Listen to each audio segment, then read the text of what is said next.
Halima's fingers trembled as she held two objects side by side on her kitchen table. On the left, a faded photograph from 5 years ago. In it, she stood radiant in a simple Ankara dress, her arm wrapped around Emeka's waist outside his university hostel. His shirt was wrinkled, his shoes worn at the heels, but his smile was wide. Her smile was wider. Behind them, barely visible in the frame, was the rusted bicycle she used to deliver pure water at dawn. On the right, her phone screen, still glowing with the notification that arrived 3 minutes ago.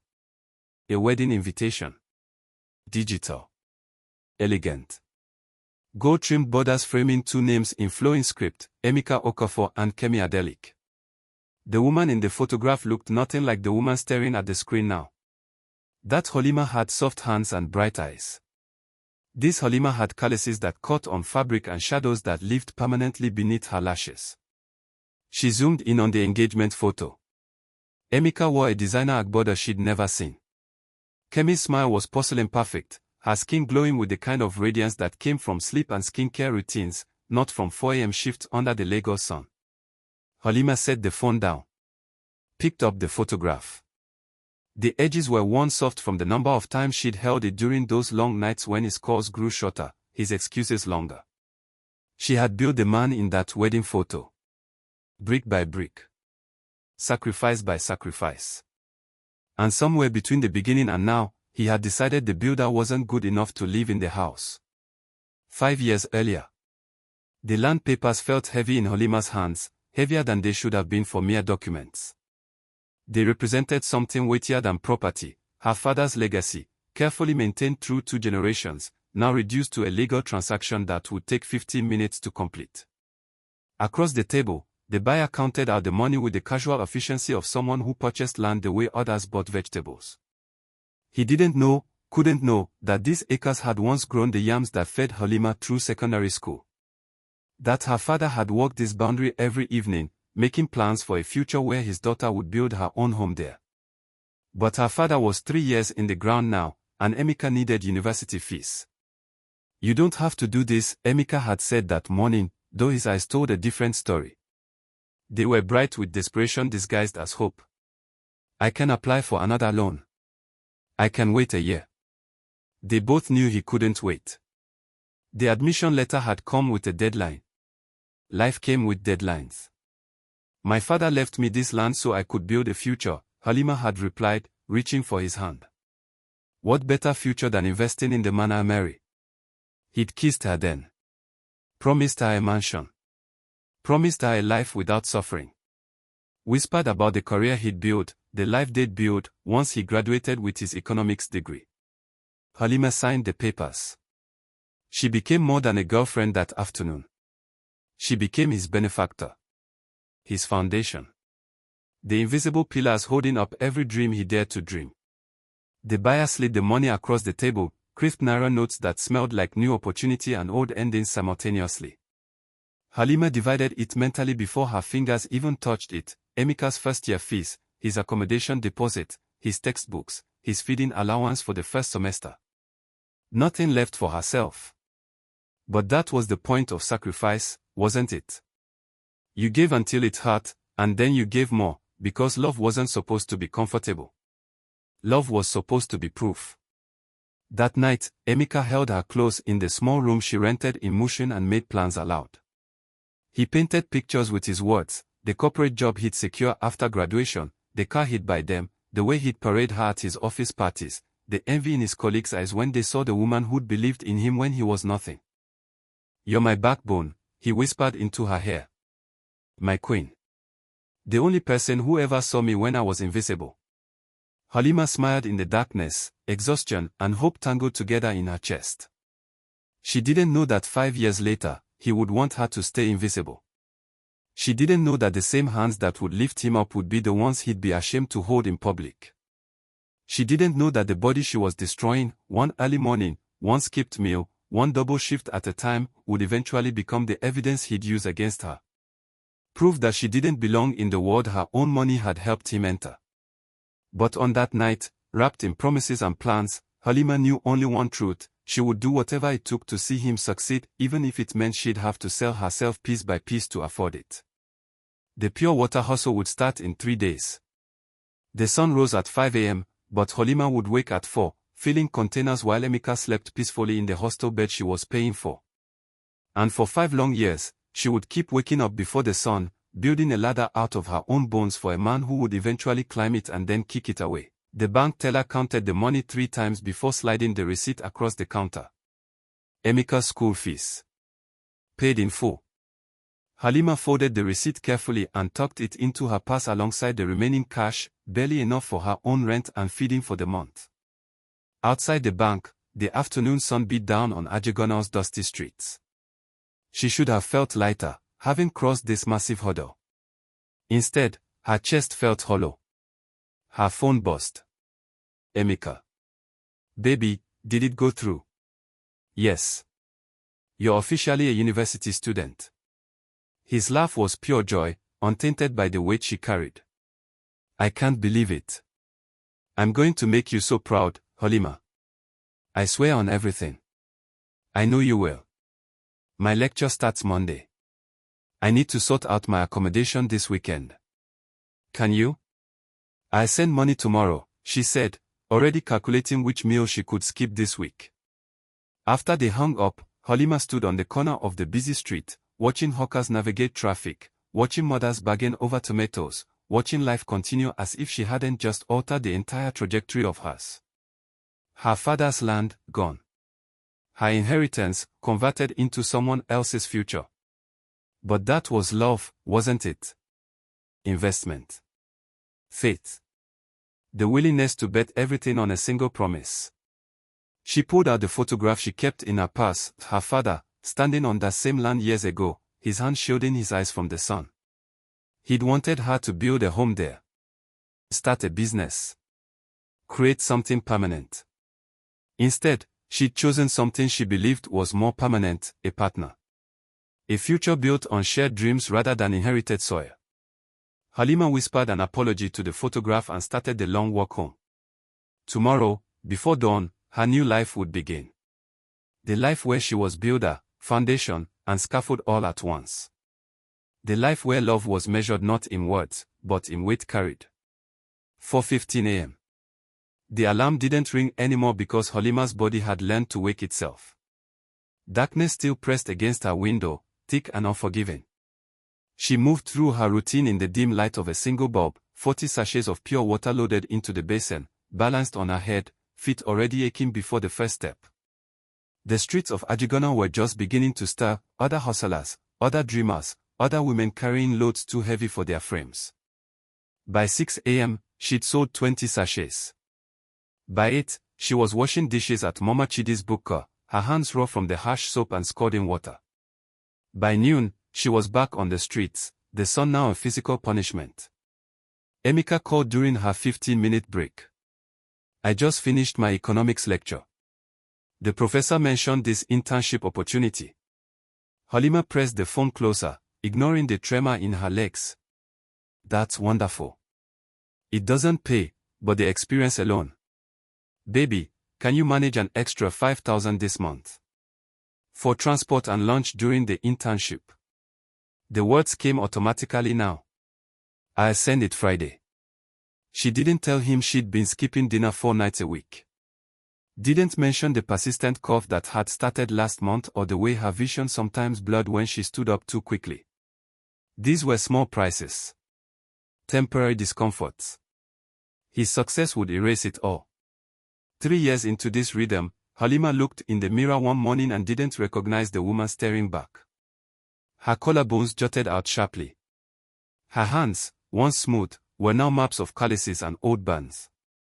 The brightness had drained from her eyes, replaced by a kind of determined exhaustion. But Emeka was thriving.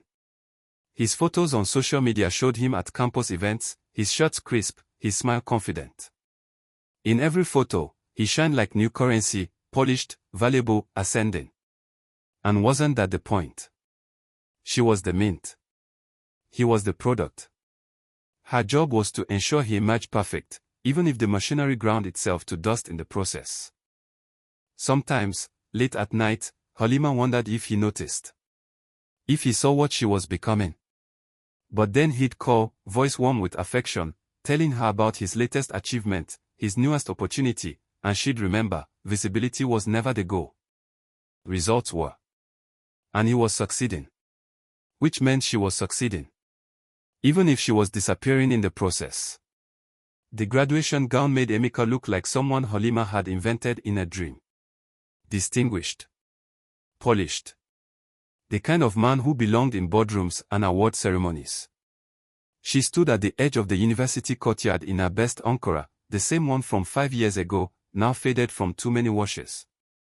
Around her, families celebrated, cameras flashing, proud parents embracing their graduate children.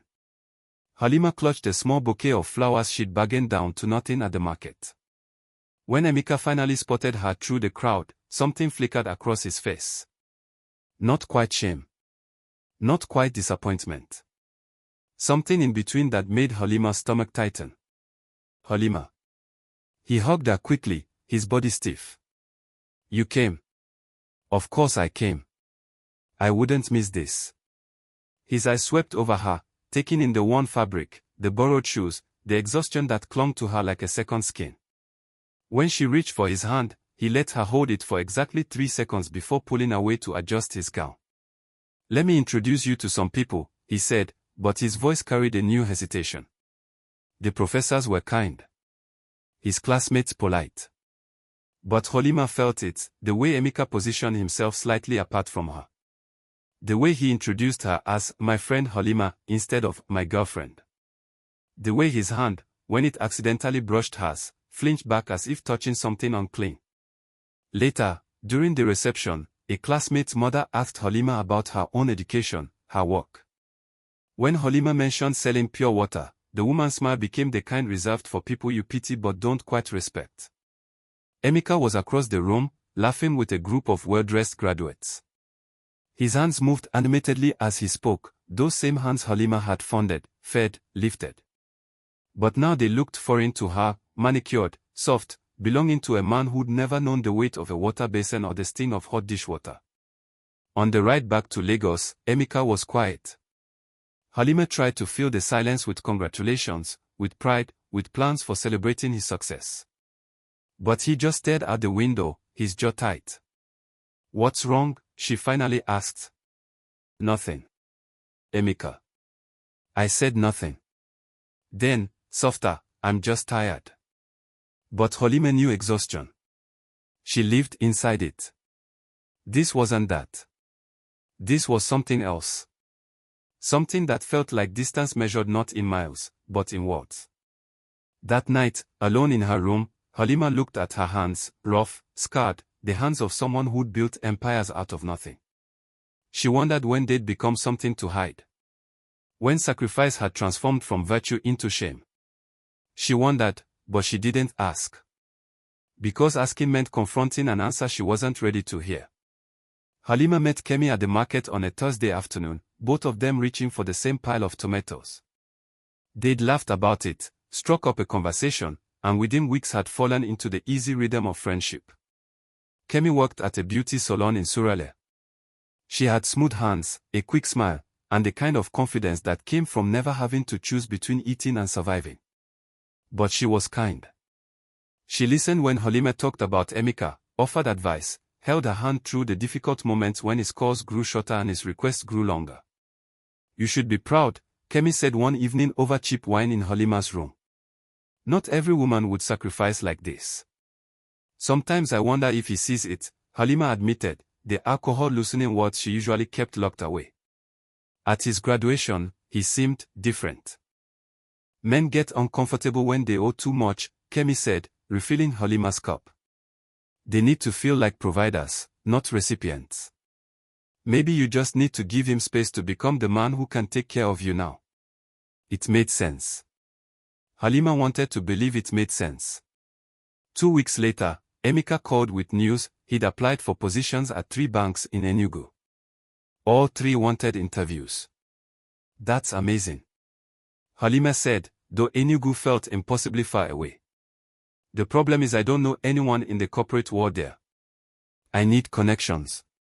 References from people already in the industry. Halima thought immediately of Kemi's cousin, the one who worked at First Bank, the one Kemi had mentioned during one of their conversations. Before doubt could intervene, she made the call. Kemi, remember your cousin at First Bank? Could you introduce Emeka? He has interviews coming up. Of course. Anything for you, babe. The introduction happened over drinks at a hotel bar in Victoria Island.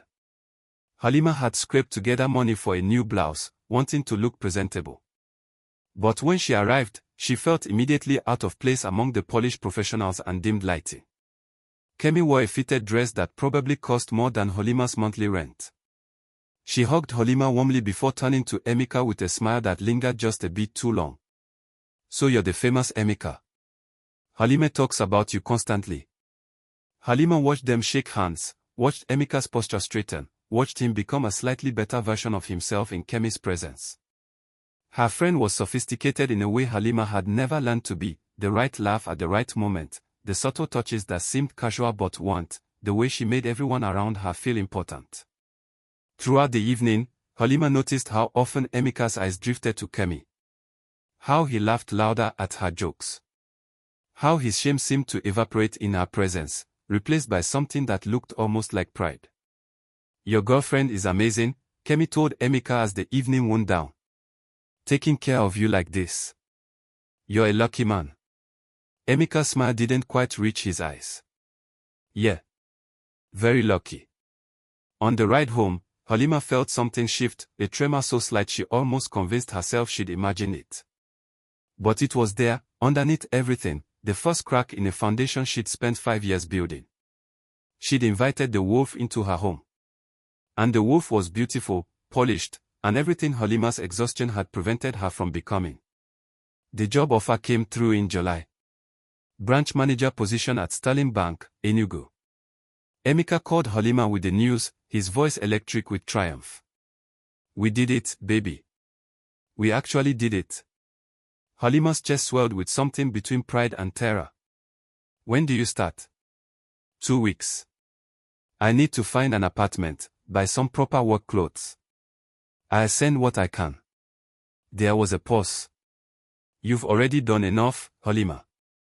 I can handle it from here. But they both knew he couldn't. Not yet. Not without one more push. She sent him everything she'd saved that month and told herself it would be the last time. He was employed now. Independent. Soon, he'd start sending money to her. Soon, their roles would reverse, and all this sacrifice would transform into its promised reward. Emeka moved to Enugu on a Saturday.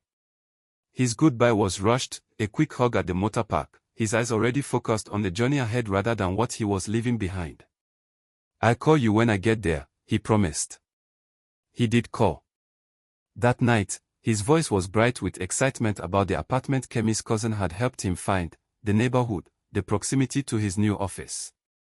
Halima listened, ignored the mention of Kemi, and told herself that friends helped friends. That's what friends did. The calls came regularly at first. Every evening, Emeka would share details about his day, the colleagues, the systems he was learning, the respect his title commanded. Halima would listen from her room in Ajigonal, the phone pressed to her ear, trying to picture the world he was describing. But by the second month, the calls started changing. 7 p.m. became 8:30 became, I'll call you back, I'm in a meeting. The meetings multiplied. Dinners with clients. Late nights reconciling accounts. Weekend team building exercises. You sound busy, Halima said one Thursday evening when he finally called at 10 p.m., his voice distracted. It's the job. You understand? Of course. I should go. Early morning tomorrow. Emeka, wait. When can I visit? I'd love to see where you're. It's not a good time right now. I'm still settling in. Let me get properly established first. 3 months became 4. 4 became 5. The conversations shrank from hours to minutes, from daily to weekly. Halima told herself it was natural. He was building a career. Establishing himself. Creating the foundation of their future together. But late at night, When her phone stayed silent and her room felt smaller than ever, Halima would check his social media. The photos were always there, Emeka at corporate events, Emeka at dinners with colleagues, Emeka looking polished and successful and increasingly like someone she'd never met. And in several of those photos, positioned just close enough to be noticeable, Kemi. Her smile bright. Her hand sometimes touching his arm. The captions always innocent, team outing, or celebrating wins. Halima told herself they were just friends. That Kemi was helping him network. That suspicion was just fear wearing a different mask. She told herself these things right up until the wedding invitation arrived. And by then, the truth had already carved out the space where her heart used to be. If you've made it this far into Halima's story, you're not just a listener. You're a witness. And witnesses carry the weight of what they've seen. Sometimes the hardest part of any journey isn't the walking, it's knowing someone else sees the road you're traveling.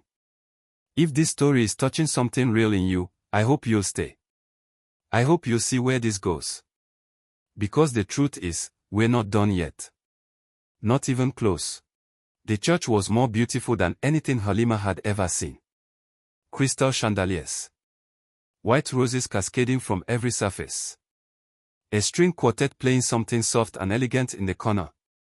She stood at the back in her best ankara, the same faded one she'd worn to Emeka's graduation, clutching the wedding invitation like evidence in a trial she was prosecuting against herself. Around her, guests filed in wearing silk and lace and the kind of jewelry that caught light like promises. Nobody looked at her. Nobody saw her. She'd become what Emeka had always needed her to be, invisible. The ceremony began. Emeka stood at the altar in an agbada that probably cost more than every sacrifice she'd ever made combined. And beside him, radiant in white, stood Kemi, her best friend, her confidant, the woman who'd held her while she cried about Emeka's growing distance.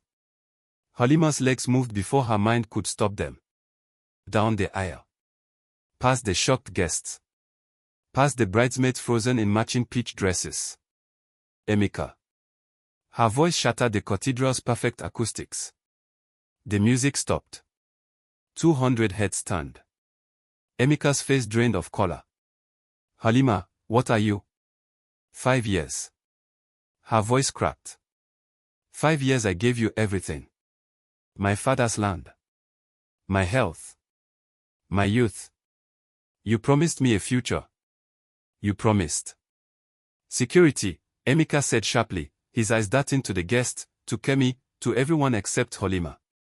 Please escort her out. But Halima stood her ground. Look at me. Look at what I became so you could become this. For one terrible moment, Emeka did look. And what Halima saw in his eyes wasn't regret or guilt or even anger. It was disgust. Pure, undiluted disgust. You smell like pure water and market, he said, his voice loud enough for the front rows to hear. You smell like everything I worked to escape. I need a wife who matches my level, Halima. Not someone who reminds me of where I came from. The words hit like physical blows. Around them, guests whispered.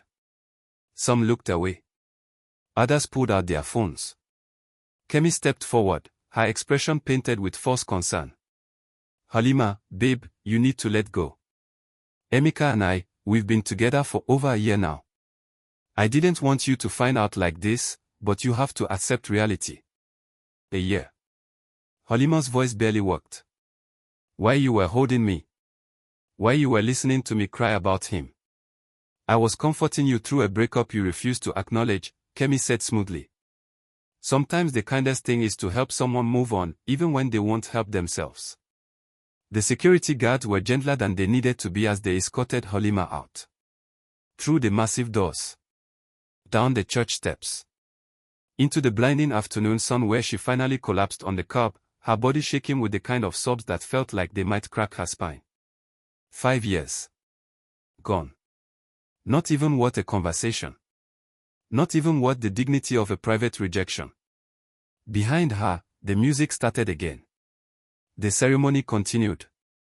The man she'd built married the woman who'd stolen him using Halima's own blueprint. And Halima sat on that curb in her faded ankara, surrounded by luxury cars and designer guests, understanding finally what she'd been too blind to see. She'd never been building a future with Emeka. She'd been building Emeka. Period. The builder was never meant to live in the house.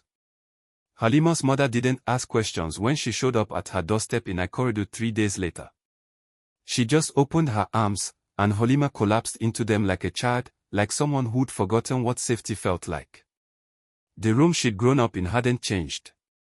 Same faded curtains. Same small bed. Same view of the compound where children played and neighbors gossiped, and life continued its relentless march forward while Halima felt stuck in a moment she couldn't escape. She didn't eat for 4 days. Couldn't. Every time she tried, her throat closed around the memory of Emeka's words. "You smell like pure water and market." As if her sacrifice had been a stain instead of a gift. As if the evidence of her love was proof of her unworthiness. Her mother brought pepper soup on the 5th day and sat on the edge of the bed, silent, waiting. Halima stared at the bowl, at the steam rising from it, at this small act of care that asked for nothing in return. "I gave him everything," she finally whispered. "My father's land. 5 years. My health. Everything. I know. And he chose her. He chose someone who did nothing. Who gave nothing."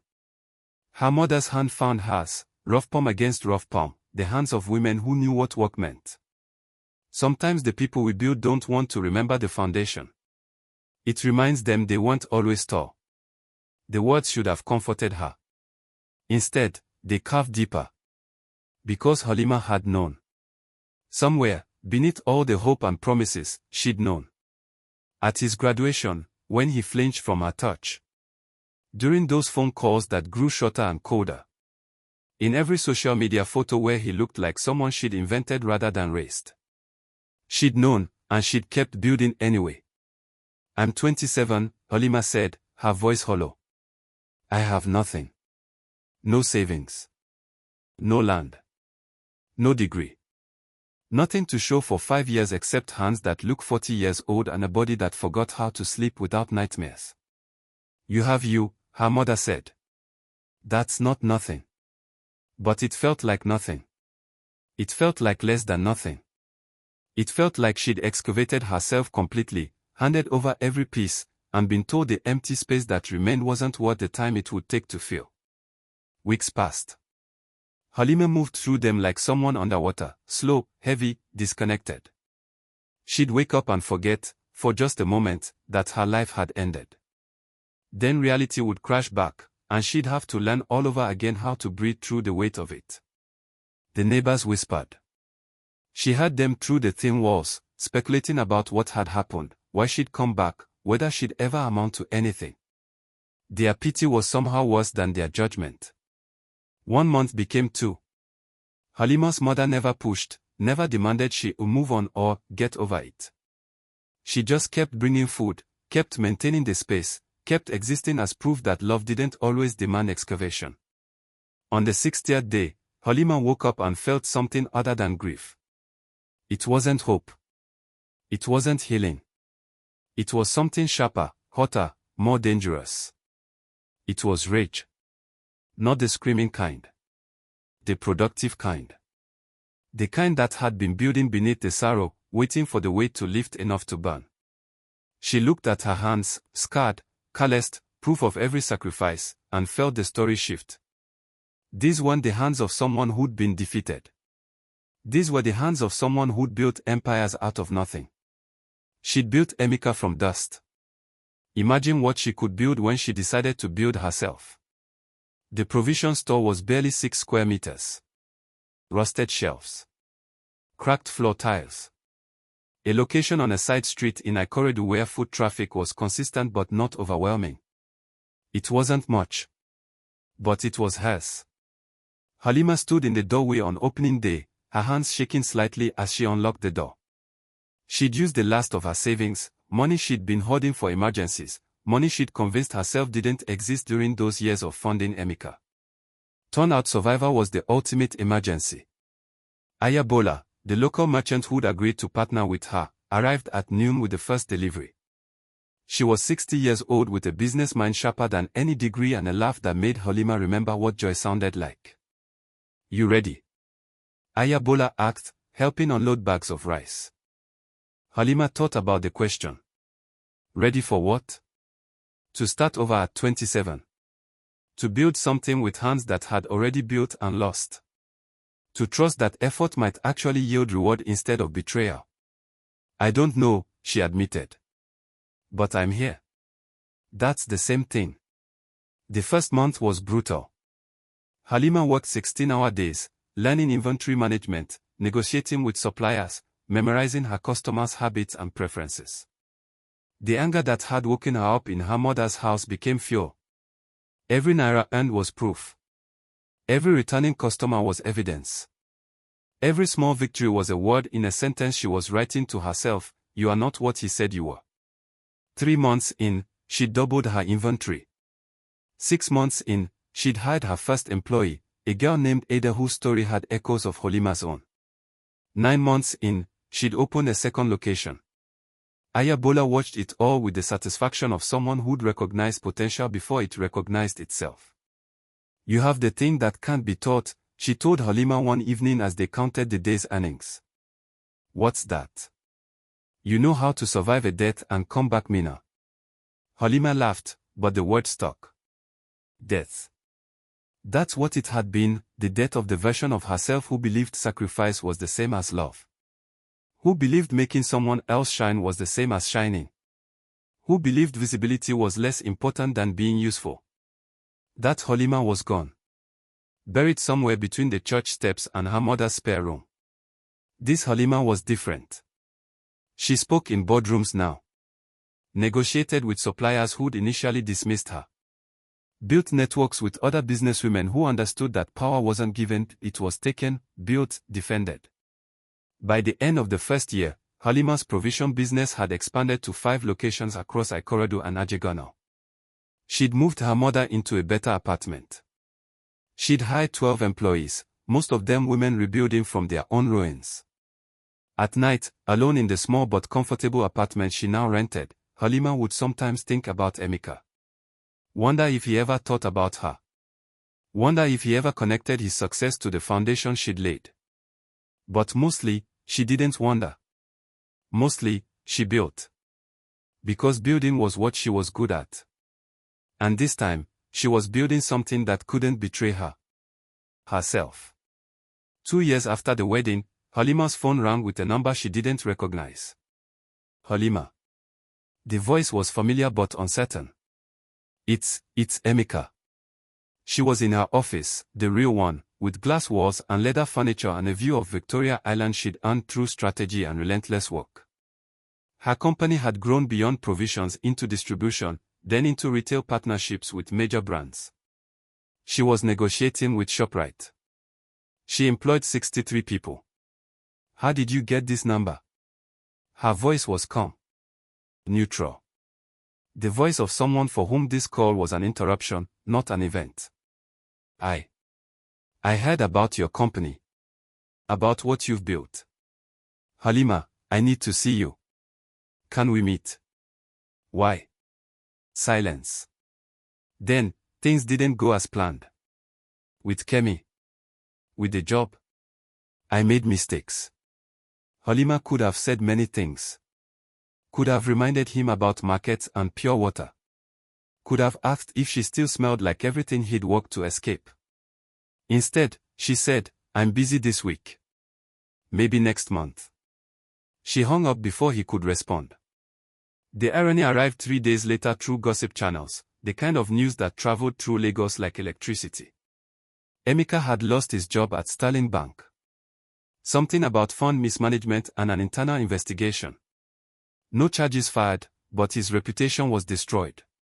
No other bank would touch him. And Kemi. The friends who brought the news couldn't stop laughing about it. Apparently, the sophisticated wife had revealed herself to be something else entirely once the money stopped flowing.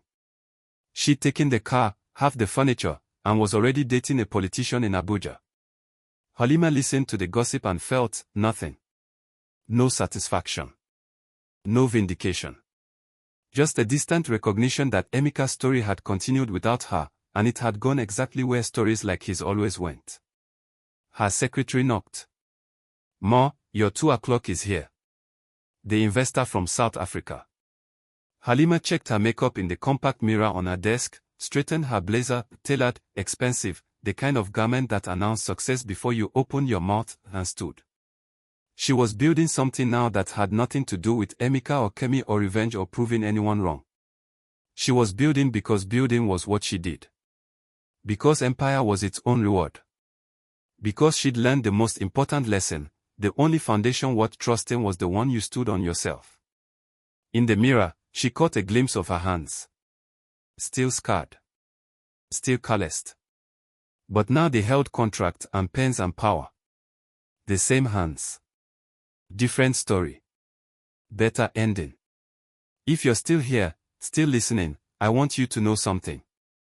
Every story about survival is also a story about choice. About the moment we decide the pain meant something. That we meant something. That the building wasn't wasted just because someone else moved into the house. Thank you for witnessing this. For seeing Halima. For understanding that some victories aren't about revenge, they're about remembering who you were before someone convinced you to forget. The knock on our office door came on a Tuesday afternoon. Halima was reviewing quarterly projections when her secretary's voice came through the intercom, uncertain and apologetic. "Ma, there's someone here to see you. He doesn't have an appointment, but he says it's urgent. His name is Emeka Okofo." Halima's pen stilled.